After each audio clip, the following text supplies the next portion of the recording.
Welcome to Commander Central, episode 277, and today we'll be taking a look at a listener Max Livingston's Amara, Soul, Sisters, and Taxes deck. I'm Dana. And I'm Chris. Chris, how are you doing today? I'm tired and sore. I got a bunch of shots the other day, so like Friday. Okay. My wife's like dead set that that's what's from, but I don't think it is. I think I just overworked myself this weekend. You did a bunch of modern testing, I heard, on Saturday. How'd that go for you? That went pretty well. I only got in a few games personally, but I got to watch a lot of games and walk through like different interactions with people within their games, which is a lot more helpful for me than actually playing the game. So Okay.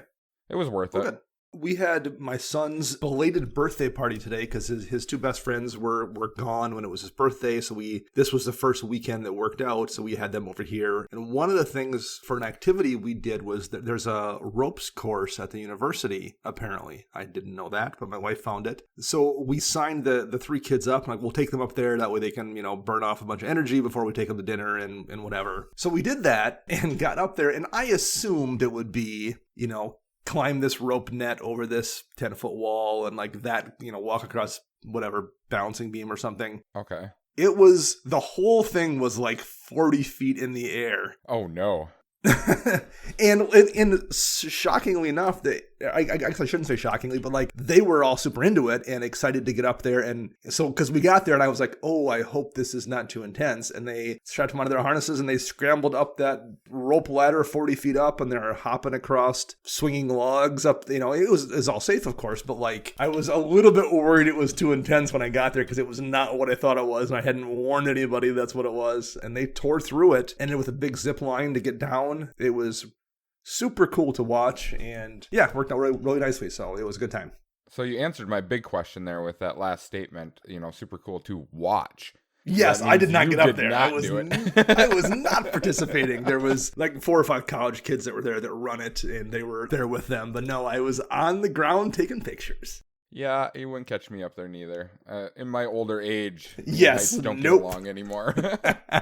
Yeah, my thought exactly. But yeah, they tore it up. It was super cool. Well, that's awesome. Yeah, I'll keep that in mind that there's something like that floating around town. Yeah, your son's getting to be that age. I think the minimum age limit for it was 10. So, which surprised me. So he's getting to be that point. So yeah, it was cheap too. So something to do in summer for kids. It was very cool.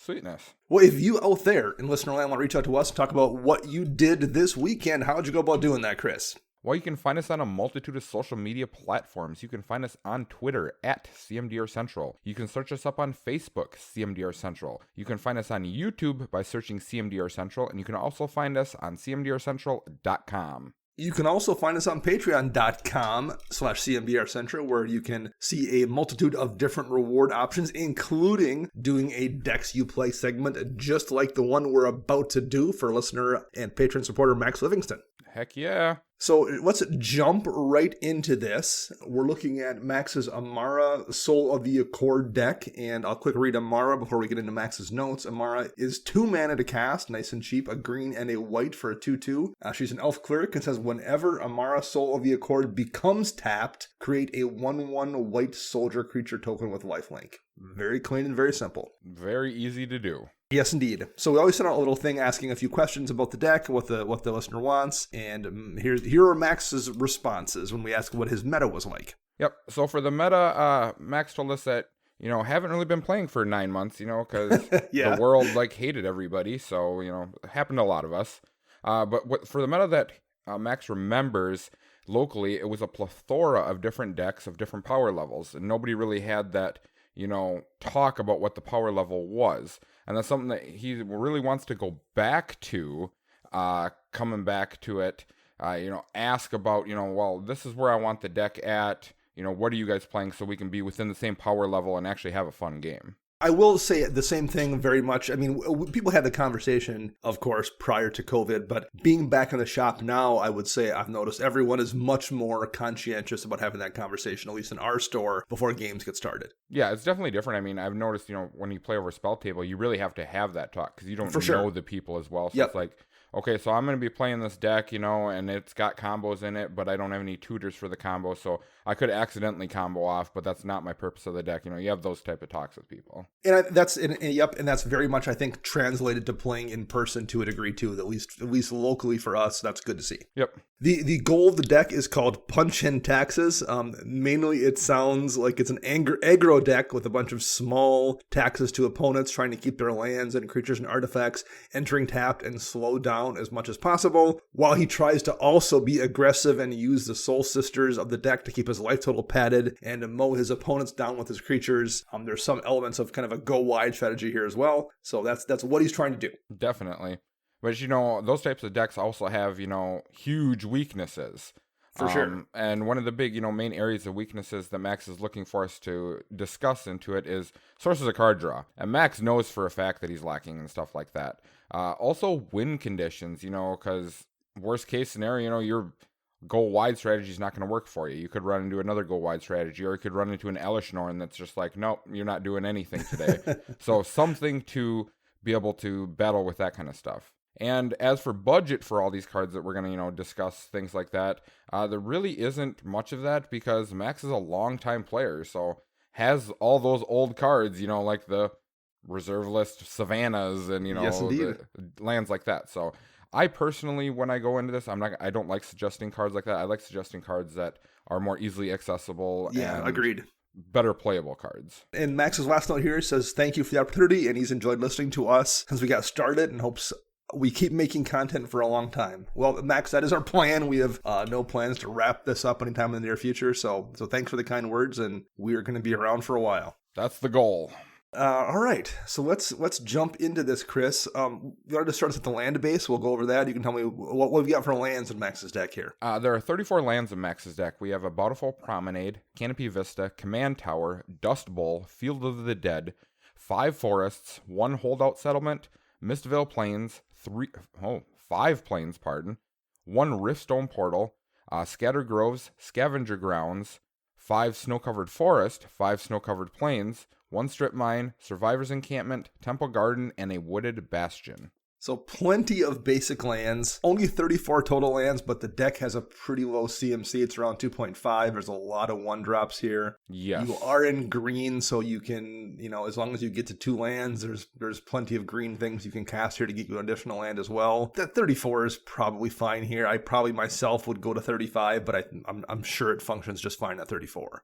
Yeah, I think 34 should be okay-ish. I have been cutting down on my land base lately in some of my decks, just due to the simple fact that it seems like I've been getting flooded out a lot, and I've been adding more mana rocks and card ramp, so it's like, okay, I got to cut down on the actual land base to fit those cards in. So overall... Yeah, it depends a lot on the deck for sure. Like, yes. There's no hard and fast rule. I've talking about pulling lands. I've pulled a few from my Talran deck recently. Not a few. I went from, I think, 35 to 34 as well there. Again, super low CMC. I think it's just over 2. But there's so many, like, small ponder, preordained, brainstorm kind of effects, too, that as long as I have 1 or 2 lands, I can probably find the 3rd land or the 4th land with those spells as well. Like, there's just no formula that's right or wrong. A lot of it is just kind of season to taste, so to speak. If we're talking cooking, you just kind of got to get a feel for it.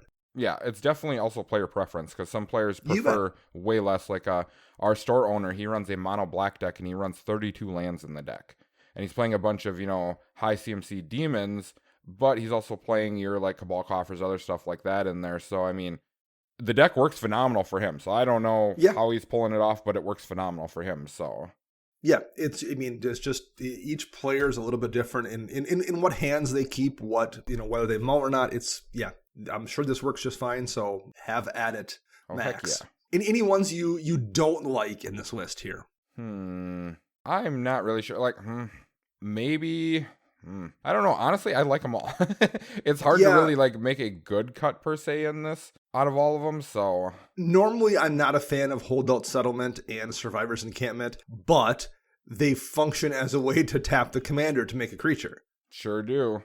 So like without taking up a slot in the deck. So like I get why those are here. It's worth pointing those out. And for those that don't know, because they don't see a ton of play, Holdout Settlement and Survivor's Encampment both tap for a colorless, and they have an ability, Holdout Settlement, you can tap an untapped creature you control to add a mana of any color to your mana pool. Survivor's Encampment does the same thing, but it's a desert. So that's really the only difference between the two of them. And it's just a way to use Amara to tap her to make a creature without having to suck up a deck slot to do so. So like in this particular deck, they're both really good cards. Yes, agreed. Riftstone Portal is a card I like. Usually I see it in decks that have a way where it's discarded sometimes. I like it. It's cool.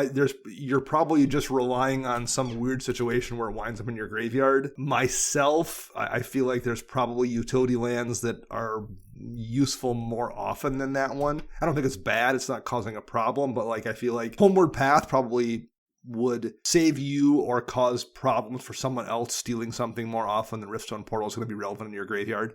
Yeah.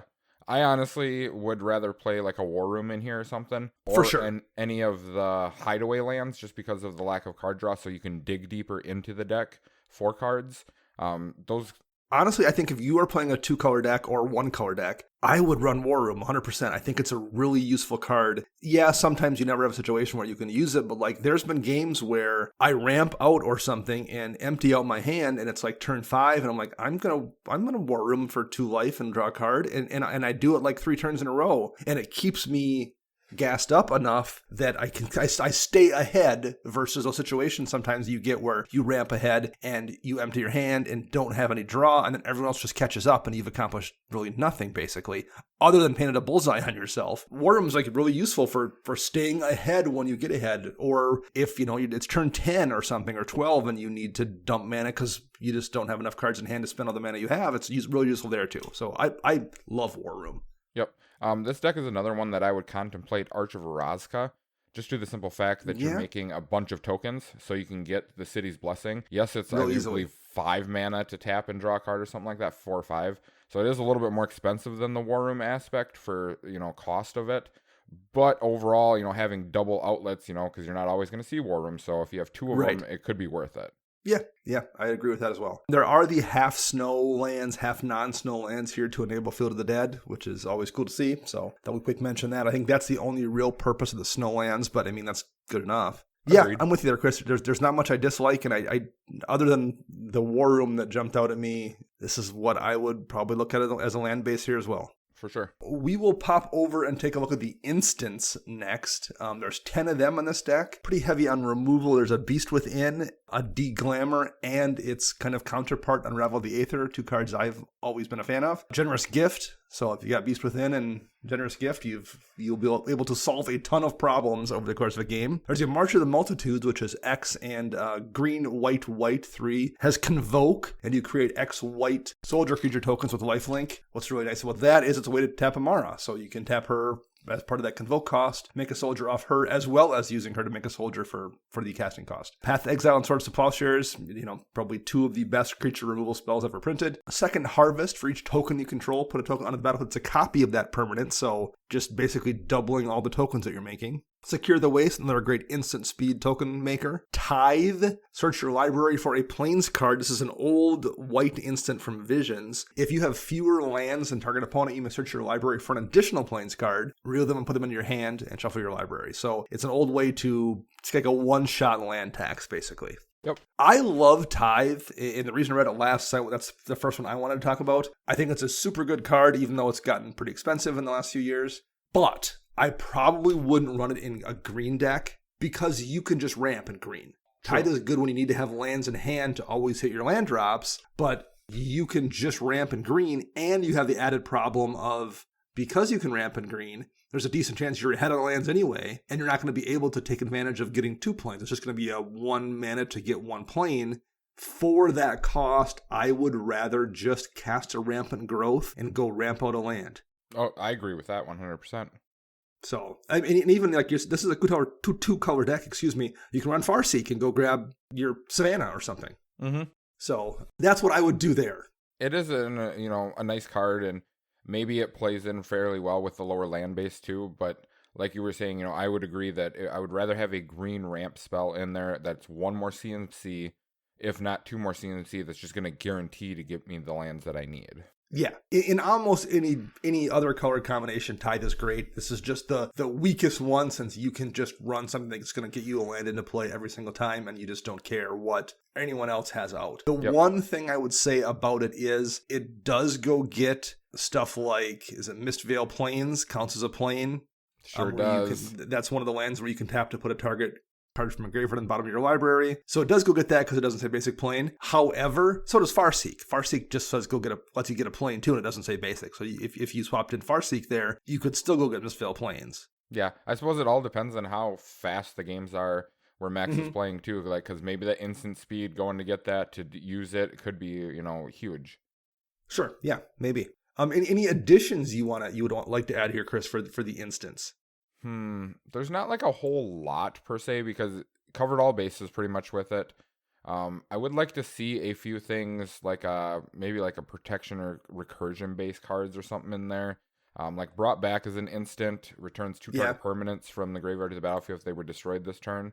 They come into tapped, which kind of sucks, but it is a way of recurring things at instant speed. So that's one of the few that I was thinking of. The rest of it, I actually like how it's sitting, so...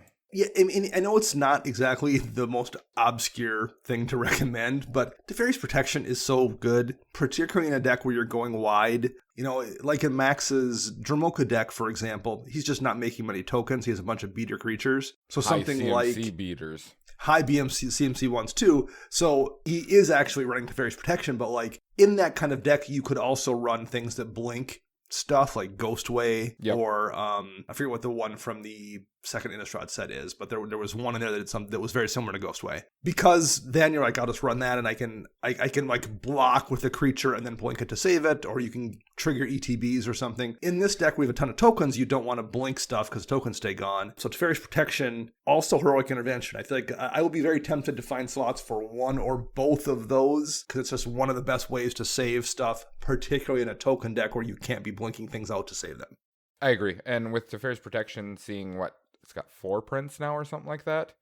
So the price has gotten much, it's still not cheap, but it's much more reasonable than it once was. Well, it's not even just the price aspect that I was going after. It's the aspect of actually finding them, because they were hard to find at one time. So now with the amount of printings, it's actually easier to get your hands on one. Yeah, no, very true. And, it was a $60 card forever. You can find them for $25-ish now. That's not cheap, but it's way better than it was. Yep. And I think after that last printing in the core set last summer, Heroic Intervention, I think, is under 10 last I checked. Yeah, it's like you can get them from that core set for about 8.5. So that's also much better than it once was. I think the foils that I bought were like maybe $17 or something like that. So they weren't super expensive. Yeah, at least compared to where they were, for sure. Yeah, that's for sure. Yep. So it sounds obvious to say that you should protect your stuff, but what's great about those kind of spells is they kind of do double duty. Someone casts a board wipe. Not only are you not losing your things, everyone else is losing their things at the same time. Sometimes that feels better than a counterspell. If you counterspell a board wipe when you're ahead, you've just stopped it from happening. If you save your stuff from a board wipe while everyone else loses their stuff, that's even better. Well, the big thing for this deck, too, with the protection is that you invest so much resources into making tokens that it's hard for you to rebuild, whereas, like, let's say if you're playing a Gav deck or a Gave deck or whatever, you already have a general that you can just put mana into to create tokens with other stuff. Amara takes so much of, moving pieces that once it's all gone, it's nearly impossible to rebuild. Yeah, the best way to deal with rebuilding is not have to rebuild at all, right? Exactly. Just avoid it.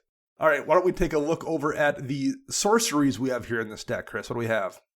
We have 10 sorceries. We have Austere Command, Harmonize, Harvest Season, Nature's Lore, Open the Armory, Seasons Past, Shamanic Revelation, 3 Visits, Triumph of the Hordes, and Winds of Abandon. This is definitely a nice package.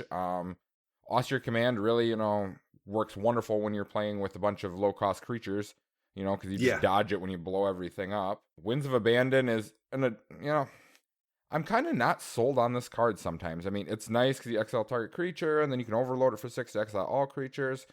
I'm not quite sure on this one for sure. One thing I like about Winds, I guess maybe in a token deck, is if you have to wipe the board, because someone has 2 giant things out or something and you have 6 giant things out, you don't feel too bad about taking those couple giant things out when they're just going to get lands for it. I guess it's one of those things that depends on your meta. If people are playing a bunch of token decks, this feels terrible. Yeah, that's because they're going to get so much stuff. Whereas if people are playing not a ton of creatures, this feels way better, I think.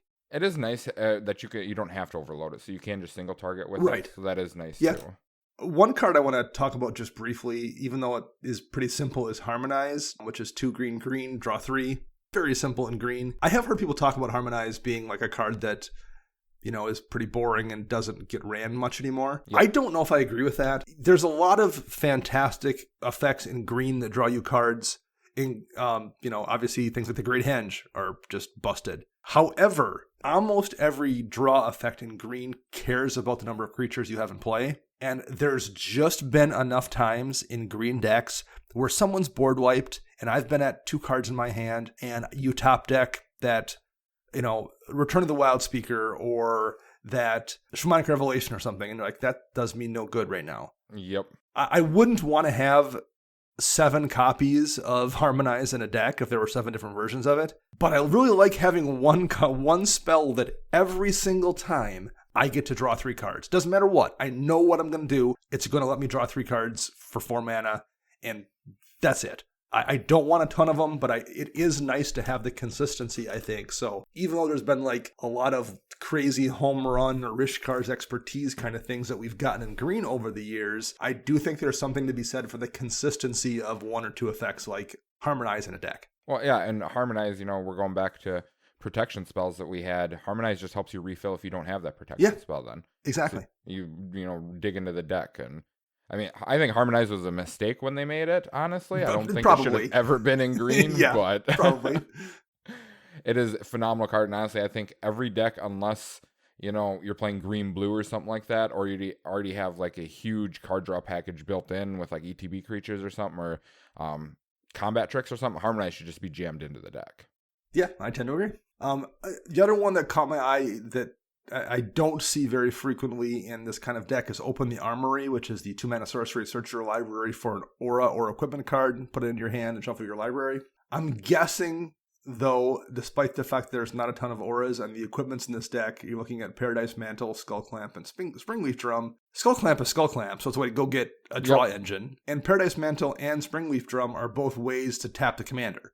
Yes. In make token. So I guess that makes sense here. Again, it's a way to go get one of those things, put it straight into your hand, and have the option to immediately use it. The one thing I would say, though, is if you're not worried about your budget, I would just run Enlightened Tutor. Agreed, 100%. Or Idyllic Tutor.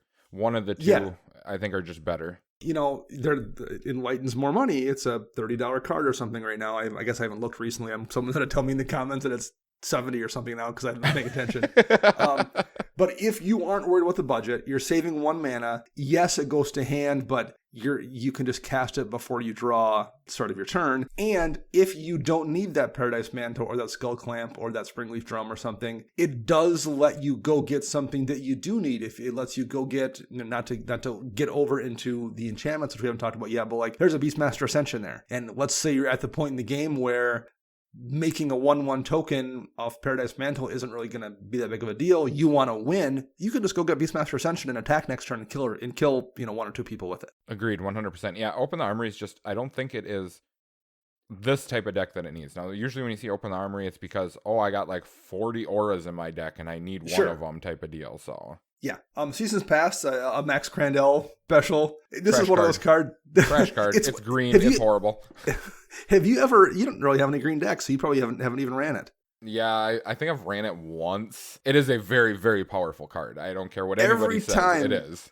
Every time Max casts this, it feels terrible to be on the other side of it because he just brings back everything, it feels like. Yep, but whenever you cast it, it's garbage too, it isn't. Yeah, yes, exactly. I've tried it in decks and never had any luck with it. And when Max does it, it just feels backbreaking. I don't understand how that works, but that's how it works. We have Triumph of the Hordes in here as a win condition.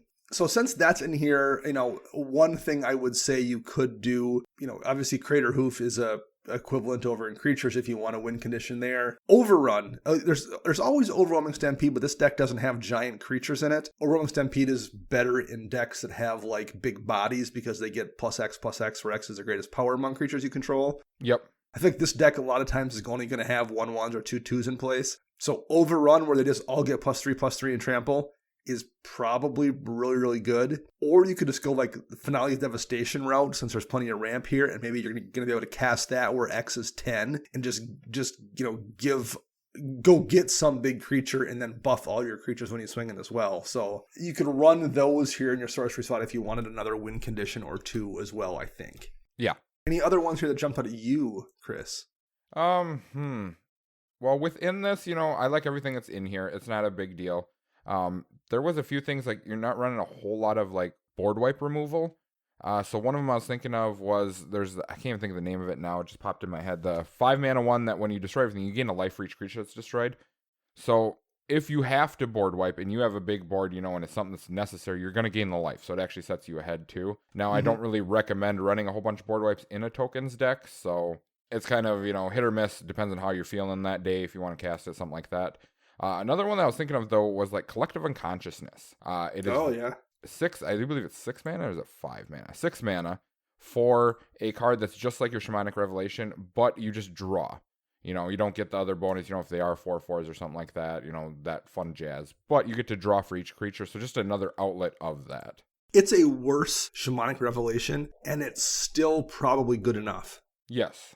So yeah, that's one that kind of fixes that draw thing as well. Yeah, I remember kind of dismissing it because I'm like, well, I'm just running Shamanic Revelation. I don't need to run this. And then at some point I ran them both just to try it out. And I was like, it still always felt good. Like it wasn't as good as Shamanic Revelation, but it still felt fine to cast. And you only have 4 creatures out. That's still pretty decent drawing 4 for 6 or something. But there's those games when you have like 12 creatures out and you're just like, it feels broken then. And it's a worse version of the better one. So... yeah, I agree with that too. So, in one thing I will note right now, I guess, we have some cards that would fix some of these things, and we've mentioned a few of them, but we'll, at the end, throw a few more out there as well. So, we're not throwing all our suggestions in with the individual card types. We have a few more we'll mention at the end. So, there are a couple other sorceries and things like that we'll touch on later on. Yeah. Enchantments next. We'll take a look at those. There's 12 in this deck. There's Anointed Procession, which is a way to double basically the amount of tokens that come into play. Aura Shards. Whenever a creature comes into play under your control, you may destroy target artifact or enchantment. This is kind of a perfect deck to run Aura Shards. Aura of Silence. Artifact enchantment spells opponent's control cost 2 more, and then you can sack it to destroy an artifact or enchantment. What's really nice about that ability on there is it's basically a sorcery speed remove target artifact or enchantment because you play it, and if anyone tries to remove it, short of Croson Grip, you just sacrifice it and blow up whatever thing you wanted gone anyway. Sure do. Unless there's nothing on the field, but then you're just like, well, you just waste your removal spell on something that's doing nothing anyways. Right. It's just such a good card. Authority of the Consuls. Creatures your opponents control ETB tapped, and whenever a creature enters, you gain a life. So it's basically a Soul Sister enchantment, but kind of better. Yep. Beastmaster Ascension, which we mentioned. Whenever a creature you control attacks, put a quest counter on it, and as long as it has 7 or more quest counters on it, creatures you control get +5/+5. So you just drop this and swing with your creatures, and they're just all ginormous then. You have Blind Obedience with Extort, and artifacts and creatures your opponents control enter tapped. You can't play this card. It's got a black mana symbol in it. Exactly. You certainly can, because that's reminder text. For whatever reason, that makes sense. Crypto with Rights. Creatures you control have tap, add 1 mana of any color to your mana pool, which is really good in a token deck just in general, but sure is. In an Amara deck, where you can tap her to make, it's just one more way to tap her as well, so it's even better here. And at some point that turned into a $15 card, I'm now realizing as I look at it. Glare of Subdual was the first thing I thought when I was like, oh, Amara Soul of the Cord. I wonder if Glare of Subdual's in here. It is. Tap an untapped creature you control to tap an artifact or creature. That is super good here. That's so gross with Amara's ability, too. It's just I know. Tap Amara, create a token, tap your guy, tap the token, tap that guy, attack you with the rest of my guys. Yep, disgusting. Kismet, what a great throwback to Legends. All creatures, lands, and artifacts your opponent's play come into play tapped. So cool.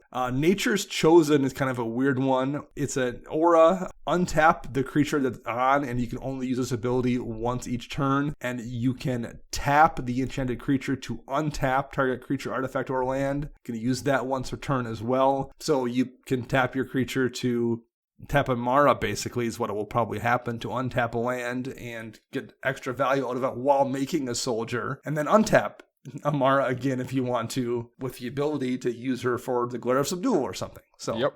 It's a neat card, and this is, again, one of those perfect decks for it. And Rebecca Gay art, which is always awesome to see. Parallel Lives, just another token doubler. Basically the green version of another Procession, although I guess that's the other way around. Procession is the green version of Parallel Lives. And last, Quest for Renewal. Whenever a creature you control becomes tapped, you put a quest counter on it, and if there are 4 or more quest counters on it, untap all creatures you control during each player's untap step. So it's half of why Prophet of Krufix was banned. Yeah, that's pretty gross. And again, great in this deck, particularly if you have a way to tap Amara at will. You can just tap her multiple times around the board. That's pretty perfect. Yep. What do you think of these, Chris? I like all of these a lot. I can't even get on any of them, and try to remove one or nothing like that, because they all feel pretty good. The taxes version, of cards, feels really good because you are playing weenie, so you want to try to keep, if someone drops a big beater down or something, keep it tapped down. I do have a few suggestions to add to it. Now, I can't pull anything out to add to it. That's sure, right. Yeah, I've had that same problem. Yes. And the first one I'm going to bring up right now is Reconnaissance Mission, or Reconnaissance. Pardon. I'm looking at mission. That's blue. That should be white. Yeah, no, it can't be white. So Reconnaissance Mission reads, it's a 1-mana white enchantment, and for 0, you can remove target attacking creature you control from combat and untap it. I like this with your Emmara triggers too, because you can start, because you need to attack. That's the whole point of this deck, is to be aggro, but you're swinging with little tiny guys, so you need to be attacking, getting other things going on. So why not? You can attack with Amara, create a token, then you can untap her and remove her from combat. So it's just another way to guarantee that you can tap Amara if you have no other tap outlets. I mean, it's probably worth it in this deck just for Amara, let alone the ability to just attack at will with your whole team, and if someone blocks in a way you don't like, just pull those creatures out of combat. Yes, I agree. I mean, it's a phenomenal card. I'm surprised I don't see a whole lot of people playing it. Honestly, I think more people should be playing it overall. I would guess because it's never had a reprint, and I think it's gotten kind of expensive the last few years as well. Has it really? It's almost $10 now, I think. Oh, wow. Okay. Yeah. That's weird. And it's only had that one printing, and I want to say Exodus. Yep. So I would bet there's just a ton of players that don't know it exists. Okay. That would make a whole lot more sense then. I'm going to mention this card. I'm not going to suggest you add it, but it's worth mentioning because it is good in this deck. Earthcraft. Oh no, Dana, really? I mean, it's Why a perfect Earthcraft deck. It's also do you know how much Earthcraft is now, Chris? I don't know. I know we found some in a collection that we bought a while back, and we actually put them in our case, so it's got to be expensive. It's almost $200. Oh, wow. Yeah, that's insane. Well, it is on the reserve list, isn't it? It is. Yeah. So Max, if you happen to have Earthcraft lying around, this would be a great deck for it. I would not go buy one. That's a crazy amount of money for a card, but I wanted to mention it. Don't do it. Just ignore Dana. That's not the way we do. Max isn't here. You're not supposed to take the scumbag role. That's true. That's true. Well, in this deck, it would basically just be a little bit better version of Crypto with Right, because there's no Squirrel Nest combo or anything. It would just be a better ramp piece. But yeah, no, that card is nuts expensive now. So gross. Okay, so yeah, I mean, these are all really good. This whole deck is just really, really tight. All these cards make sense. It's not even like it's a deck with all staples that are good. They're just cards that make sense in this deck, and the same thing is true of these enchantments. Yep. The one thing I was surprised seeing with the enchantments, though, seeing how Max said that he's been playing for a long time, is that there's no Sylvan Library in here. Well, sure, which fixed that draw problem. Yeah, that kind of caught me off guard. It's okay, you've been playing for so long, and usually Sylvan Library slide in everyone's green deck if they own one, because it is a kind of a spendy card, and if you've been playing that long, you probably got one laying around, and I would try it. Worst case scenario, you're going to gain a lot of life off of some of these cards, so it's not really going to hurt too bad overall, and you can just dig. Yeah, I mean, it's good even if you don't have life gain, but like if you're in a deck where you're just accidentally gaining life all the time, it just mitigates the downside of it so much. I mean, that's how it is in Max's Dromoka deck, to mention that same deck again, because it's also Selesnya, so I guess that kind of makes sense why we keep talking about it. But there's been those stupid games with that Dromoka deck where like Max has taken all 3 cards 3 or 4 turns in a row, and his life total's still at 44. Yep. Despite getting dinged for 8 life every time he does it, which is super frustrating to play against. But like this deck probably would play the same way, where you can just take the extra cards and still really not notice because there's so much life gain. Yeah, and you're trying to get your Soul Sister combo online, and you get the Soul Sisters out, and you start creating tokens, you're just going to gain all the life back, so it's worth it. Yeah. It's also, in a deck that's kind of light in lands, you drop that on turn 2, it just makes it that much easier to find that land on for turn 3, Well, I will tell you that whatever. I have kept a 2-land hand before with the Sylvan Library, and dug twice with Sylvan Library and still never found a land. Yeah, and I'm just like, well, that was worthless. Yeah, that feels bad. I say that, but I've done those kind of things before myself, so I've been there. So let's look at the 4 artifacts here, Chris. We've talked about a couple of them, but what are they? Yep, we got Paradise Mantle, we have Skull Clamp, we have Springleaf Drum, and we have Throne of the God Pharaoh. And Throne of the God Pharaoh, for those of you that don't know, it just says, hey, I'm playing token, so guess what? I'm going to eat your life total out hard. Exactly. Yeah, at the beginning of your end step, each opponent loses a life equal. Each opponent, mind you, loses a life equal to the number of tapped creatures you control. And in a token deck like this, where you're swinging out, as if it's not bad enough, taking 10 or 12 damage from a bunch of tokens coming in, you're going to take that much more at the end of the turn from them being tapped. Well, the worst part about it is, if you get a couple of these cards online, like Quest for Renewal, is online with Throne of the God Pharaoh, and you have a bunch of tokens with Glare of Subdual, you just tap everything down every turn and just eat everyone's life total, and they can't do anything.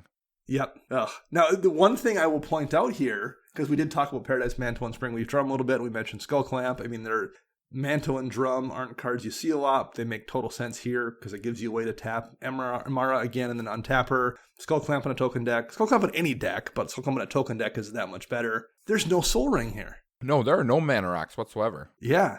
In green decks, you usually see less mana rocks, which isn't really surprising, but you still almost always see a Soul Ring, but there is no Soul Ring here. My guess, the reasoning is Commander doesn't have a colorless mana cost. There's a bunch of creatures in here that are only 1 or 2 pips that don't have colorless cost. There's probably still enough stuff, I would say, for you to justify running a Soul Ring, though. But, I don't know, I like looking for an excuse to not run it. I think that's fun, so I'm down with that. I agree. And, even if you put a Soul Ring in this deck, you're never going to see it. That's just how my decks work, so. Sure. No, yeah, I hear you. Like, statistically speaking, I think the argument would be made that your deck is still better with Soul Ring in it, this one in particular, but like I have, my Sigarda deck would be better with a Soul Ring. I mean, I'm the only reason I'm not running it is because I've decided to have no artifacts in that deck. It would be better with one, but I don't really miss it either. I don't feel like I'm missing out on having that in that deck, so. Yeah, I do actually, I have 2 decks. I don't have a Soul Ring on my Edric deck either. Oh, really? Well, that makes sense. It's so low curve, you got to stay on par and stick with your game plan, otherwise the deck's going to falter. Yeah, and in that particular deck, too, I think like there's 32 creatures, and I want to say 28 of them are single pip. Yep. So there's just so much stuff in that deck that even more so than this one. But even then, it probably is. It wouldn't be bad, I don't think. I would still get some utility out of it. But yeah, I respect not running Soul Ring if you have a reason to. That's cool. Agreed. So there's one artifact I wanted to suggest. Okay. And this one is kind of daunting for a lot of people. I know, Dana, this would be daunting for you. This card's called Slate of Ancestry. It is a 4-mana artifact that reads, for 4 generic, you tap it, discard your hand, draw a card for each creature you control. Now, I know the discarding of your hand is daunting for you, Dana. I know. Yes. We've talked about that. Yep. The way I look at this deck, though, with how low it is to the ground, and with the lack of recursion, into your hand, card draw and stuff like that, you're probably running on like a 1-card hand most of the time. So why not just, pitch the hand, draw 8 cards because you have 8 creatures out there, and then start over? I mean, that just seems like good value overall in a deck that's built like this. Yeah, I agree. There's just a lot of value in that particular card in this kind of deck. I think I can't visualize the rhythms of it. It's one of those things like you have to play a deck to see how often you wind up hellbent. Yeah. But I've seen Slate of Ancestry multiple times in mono red goblin decks Now That's gross. red has like red has not great draw to begin with sometimes, but in those decks I've seen those Krenko decks or Zada Hedron Grinder decks or whatever, where they just empty their entire hand out by turn like 4 or 5, and they're hellbent and they play Flight of Ancestry and like, oh, I'm gonna pitch my mountain and draw 12. Like, ugh. And then do it again next turn. Yeah, that's really nice. I mean, and the way I look at it too is like, even if you do pitch a few cards, you do have the Seasons Past in the deck to start recurring those cards. So that's another aspect, you can think of. I like it overall because you're going to get a lot of cards out of it. And even if you do pitch 4 cards out of your hand to draw 12 cards, I think that's well worth the trade right there. Sure. For sure. Yeah. I think it depends how fast the deck moves, but I think for sure a case can be made for it. And worst case, it's always a fun card that like people are always like, what is that? So like those kind of things, where even if you don't stick with them, are always fun to try out just to see if they work. Their reaction's always pretty interesting as well. Yes, agreed. And I see in your notes here, Chris, you have the Great Henge marked down as something to maybe try as well. Yep, the Great Henge could be one. That was one I was going to suggest later, afterwards, because it doesn't really work with the token aspect of the deck. Right. But Max is running 29 creatures, so it could still play that way. And worst case scenario, you have, 10 creatures out, so it only costs 2 mana anyways. And then, it's a gain 2 life, tap for 2 mana. That's the worst case scenario that it is. Right. Yeah, the biggest problem is you're not going to get the cost reduction on it probably in this deck because there's not that many big beater creatures like you would sometimes get in other decks. But I mean, I feel like it still has a pretty good upside, and you're putting counters on your stuff, so you're making things bigger as well. Yeah, I mean, and it's a mana rock too, worst case. It's definitely worth giving it a shot to try. Like it is an expensive card. I mean, dumb expensive. It shouldn't be that expensive, but it is. And I don't know, I was kind of hit or miss on it. That's why I didn't bring it up right away, because it was going to be one of those like final suggestions of things that you could try, but it's worth it, I guess. Yeah. All right. Last but not least here, let's take a look at the creatures in this deck. Oh, and there's a bunch of them. 29. That's a lot of creatures. Yeah, that's a pretty heavy creature deck for sure. We've Arasta of the Endless Web.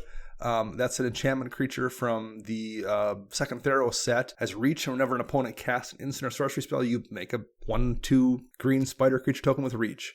Archangel of surprise! Archangel of Thune, flying and lifelink. Whenever you gain life, put a +1 counter on each creature you control. I mean, that's good in any deck, even without lifelink or life gain. This deck has a bunch of life gain, so it's just that much better. Well, and in worst case, you have Archangel out and you have a bunch of tokens. You swing Archangel hits and you put counters on all your tokens. So, I mean, that's worth it too. Yeah, it's just a great card in general. Archetype of Courage. Creatures you control have first strike, and creatures your opponents control lose first strike. First strike is really useful in a token deck or a small creature deck because it gives you a chance to kill things before your stuff can get killed. It basically makes your smaller power creatures a little bit bigger, kind of. Or at least feel that way when they're being blocked. Auriok Champion, pro black and red. It's kind of a soul sister. Whenever another creature ETBs, you gain 1 life. Aven Mind Sensor is just shutting down people's searching. So they can only go to the top 4 cards of their library they tutor. Beast Whisperer, great deck for it. Whenever you cast a creature spell, draw a card. Daxos, Blessed by the Sun for 2 mana, and his toughness is equal to your devotion to white. And he does a soul sister thing. Whenever a creature ETBs, you gain a life. ETBs or dies, so it's not just on end of the battlefield. Yep. 8.5 tails. You can change the color of permanents, and permanents you control gain protection from white till end of turn. So it kind of does a Mother of Runes thing. Essence Warden, just one of these Soul Sisters in the name Soul Sisters. Gaddock Teague, a tax effect. Non-creature spells with converted mana cost 4 or greater can't be played. And non-creature spells with X in their mana cost can't be played. This does hit you, but there's not a ton of things that hit that qualification in this deck. So it's probably going to hurt your opponents way more than it hurts you. Way more, yep. Giver of Runes is just kind of the modern Horizons 1 take on Mother of Runes, where you can tap it to give a creature.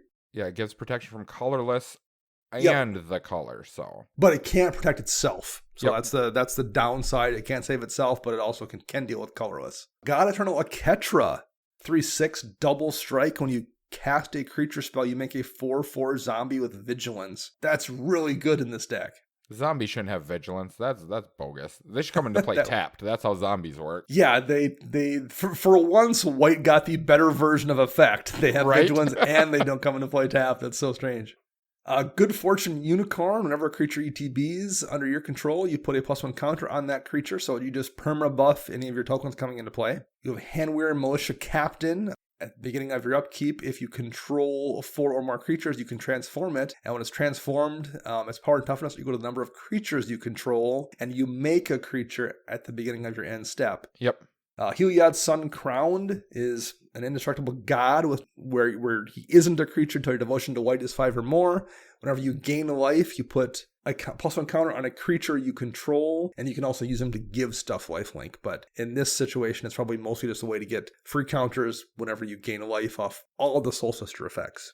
Linden Steadfast Queen has a vigilance and basically is a Soul Sister of sorts. Whenever a white creature you control attacks, you gain a life. We have Masako the Humorless.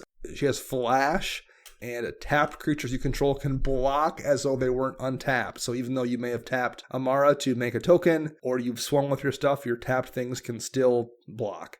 We mentioned Mother of Runes. There is a Mother of Runes in this deck. Questing Beast, with too much text to even read.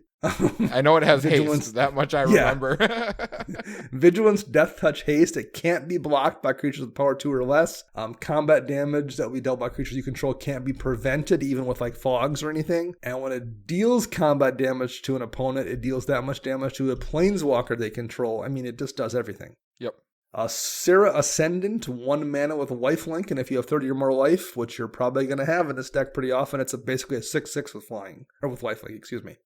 We have a Sigil Captain, which is a 4 mana Rhino, 3/3. Whenever a creature you control comes into play, if that creature is a 1/1, you put 2 +1 counters on it. So you just perma buff your small things coming into play. You make 3/3 Soul for Warden, days. Yep. A Soul Warden, one of the Soul Sisters. Stony Brook Schoolmaster. It's a 2 in a white for a 1/2 Merfolk Wizard. When it becomes tapped, you put a +1 counter, or excuse me, you put a 1/1 blue Merfolk creature token into play. So it's basically an Amara on a creature, and anything that works with Amara, you can make work with this as well. Correct. Suture's Priest, whenever another creature enters under your control, you gain a life, and whenever a creature enters on an opponent's control, that player loses a life. So it's kind of a Soul Sister variant. Thalia, Heretic Cathar, 2 and a white. First strike, and it's a kind of a stacks effect, or a tax effect, I guess. Creatures and non-basic lands your opponent's control come into play tapped. Thraben Doomsayer, 1 white for human cleric, and you can tap it to put a 1/1 human into play. And if you have 5 or less life, it buffs your creatures. But in this deck, you're probably going to be at 40 life or you're going to be dead. I feel like there's not a lot of in between for that Faithful Hour to trigger. And Walking Ballista, last but not least, the combo Machine Gun Machine XX for 0/0. It comes into play with X counters on it. You can spend 4 mana to put a counter on it, and you can remove a counter to do a damage to target creature or player. Yep. So there's the infinite combo of Heliod and Walking Ballista within the deck. Yes. So Chris, anything that you want to add here for creatures that you like? There's a few. Okay. So first one I'm going to start with is the fact that we were talking about taxes. It was one of the things that you want to do is be, you know, tax your opponents, keep things that come into play tapped. I mean, that fun jazz. So there's a couple other creatures that you could put in that are still within like a little bit lower CMC bracket to do stuff like that. You have Imposing Sovereign, which is a 2/1 for 2 mana that just reads creatures your opponents control enter the battlefield tapped. And then you have Kinjali's Sunwing, which is out of Ixalan, which is a 3 mana 2/3 flyer that reads creatures your opponents control enter the battlefield tapped. Both of those will keep up with your tax aspect. So Dana was bringing up the Thraben Doomsayer that, didn't seem like it was really all that powerful. So at 3 mana, I'd rather be playing the 2/3 that taxes my opponents and keeps their stuff coming into play tapped that can beat 2 instead of just tapping a 2/2 to create 1/1s. Honestly, that's how I would rather be doing it because you have so many more outlets to actually make tokens. Yeah, I agree with that. So there's 2 more. Loxodon Gatekeeper is a 2/3 for 4 mana. And this one reads artifacts, creatures, and lands your opponent's control come into play tapped. So this would be your overall, like your enchantments that are doing that, but on a creature base. So you have just another outlet for that. And the last one is Thalia, Guardian of Thraben. Now, Thalia is a 2/1 for 2 that says non-creature spells cost 1 more to cast. Now, this is going to affect you too, but it might slow down enough of your opponents that, their 4 mana board wipe is going to cost them 5 mana. So, it's actually going to tax them enough where it's going to screw up their game plan. So then it just gives you a chance to rebuild if something bad does happen. And it's probably, even though, like you said, it's going to affect you, it's probably going to affect you a lot less than it affects everybody else. Well, and also looking at the overall deck, 29 creatures versus, like 10 instants, 10 sorceries or whatever it was. Right. So overall, that probably won't hurt you quite as bad. Yeah, definitely. One I will mention, it feels a little obvious because it's a great card in most decks. This is a really good deck for Seedborn Muse.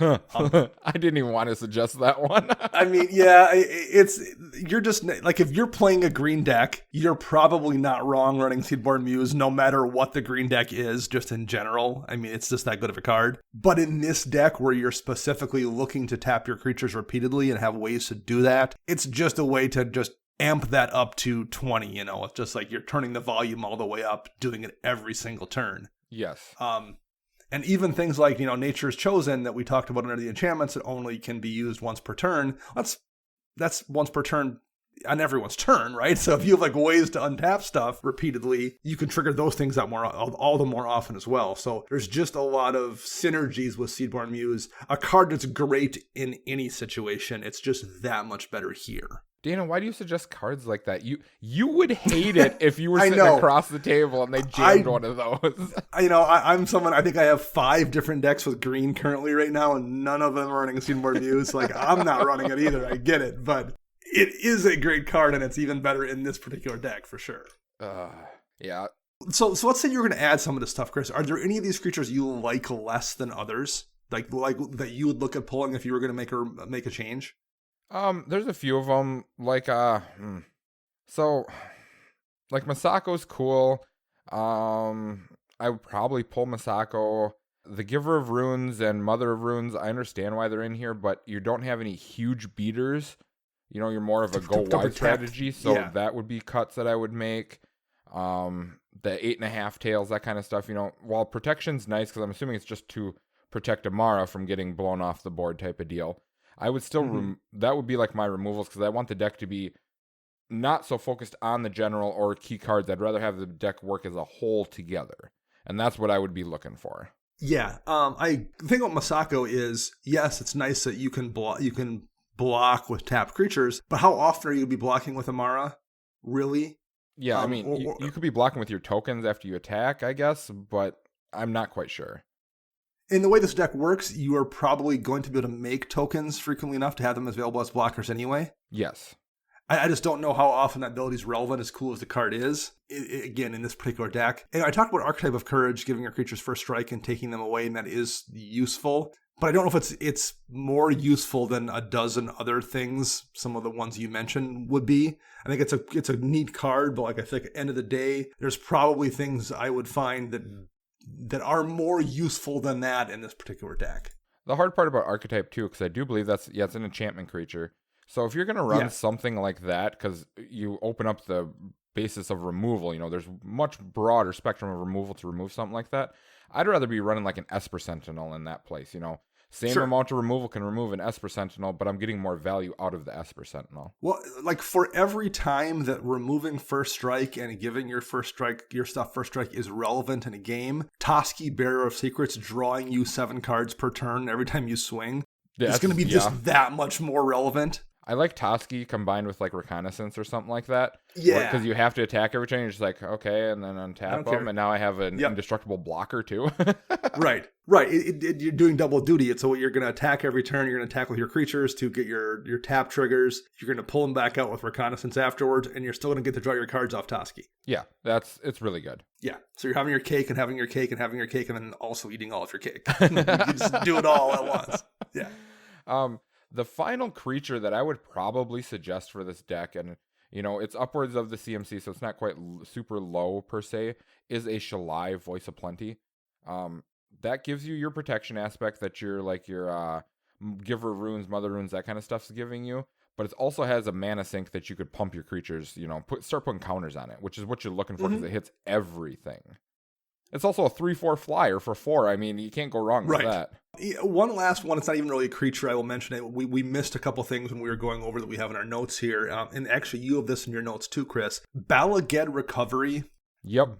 Just costs almost nothing to run the land. Yeah, it comes into play tapped, and that's not ideal. But the ability, so you put it in play on turn 1 or turn 4 or something, and it slows you up slightly. Once in a while. Sometimes you don't even need to play it. And there's also those times when on turn 10 you top deck it and you're like, I don't need a land. I have 3 lands in my hand. I'm going to regrowth this Anointed Procession that somebody blew up. That is the cost you pay to run that in any green deck, I think, is super low, and the upside is super high. Yeah, and it doesn't actually affect your land count. You can keep it at the 34 lands, but worst case, that is that 35th land in case your deck feels like it's running short. Yeah. Right, yeah. I mean, if you choose to run it as, you can run it as a spell. You can run it, this deck is probably flexible enough. If you wanted to, you could pull out a land and put it in the land slot, basically, and be like, well, I'm taking out a forest. This is basically going to be a forest that comes into play tapped sometimes, and a bunch of times when I don't need that as a forest, I can use it as a spell. Yep. I think that the thing with those cards is you, as a player, have to have discipline. What you don't want to do is draw them on your first couple hands and to skip a land drop because you hope you can get greedy later on. You have to be able to enforce discipline on yourself and say, nope, if I need to make a land drop, I got to play it as a land, and hope that 3 games later you don't need it when you draw. But I think you have to have a little bit of self-motivation to not be greedy all the time. That's kind of tricky to do, I think. I agree. Any final thoughts here, Chris? I really, really, really like this deck a lot. I do too. This is super fun. Yep. There's, a few things I would look at doing your protection bases. There's a few cards we didn't bring up. Your Chroma's Will, Flawless Maneuver, Arachnogenesis. Some kind of protection bases of that. I'd like to see a little bit recursion put into the deck, because if you do lose something, because weenies can only go so far if you don't have the pieces to make them bigger. So, an Eternal Witness, Timeless Witness, the Balaged Recovery that Dana was talking about, something like that to recur stuff would be wonderful in it. And then definitely look at the card draw, because if your engine starts stalling, you need to keep it going, and card draw is what helps you out with that. Overall, I think this deck is overall I think this deck is solid, though. It is a boss deck. I really very much so. I like decks like this where there's a gazillion Selesnya token decks out there. Yes. But the way Amara works, you have to run a bunch of other things in there to take it. You don't have to, but running those Glare of Subdual kind of effects, or the Nature's Chosen kind of effects to really tap into her ability, take up a bunch of slots, but then you can run other things that also take advantage of those as well, and it really makes the deck feel much different than your typical Selesnya token deck, and that's always super cool to see, and it's always a lot of fun, I think. Yeah, I did appreciate not seeing Doubling Season and other stuff like that in here, but sticking true to the actual I just want to do tokens, and that's what I'm going to do. I don't need, the $70 Doubling Season in here, because I could do counters too, if I wanted to, or something dumb with it. So, and no Planeswalkers. I like how, this is based on the creatures, and you're not actually using Planeswalkers to create tokens. For sure. Yeah, because, again, talking about stuff, Elspeth Sun's Champion is always great, and in token deck, she's that much better, making 3 tokens every time you plus 1 her. But it's just nice to see some different things show up in a deck, too. Yep. I don't. There's one other card I would put in here, but that stupid Eldrazi Monument, but that seems a little evil when you can just tap Amara to create a token and sack it to Eldrazi Monument and every just keep it single around time. forever. That card is so good. The +1/+0 is deceptively powerful in a token deck. It's the flying indestructible is what it is. That's the bad part. Yeah, no, that's a great one too. I think we've played against the same token deck over the years that ran that constantly. Yep, and that's why I try to tell people you need to put in artifact and enchantment removal. Yeah, and there's plenty in this deck. He's got a bunch of ways to handle things. Yes, which would be wonderful. Yeah, for sure. Well, hey, thank you very much, Max, for sharing this deck with us, and thanks for supporting the show. We appreciate it. That was a super cool deck, and that was a lot of fun. We will be back next Monday with another show, and Max Crandell himself will be back with us. Until then, I am Dana. You can find me on Twitter at Dana Roach. You can find Chris at WiseSquishy1, and you can find Max at CMDRCentral_Max. The show is edited by Rafael Garcia. You can find him at Ursa Bearwalker, and our podcast theme is Retro Future Dirty by Kevin McLeod. We will be back next week. Until then, I am Dana. And I'm Chris.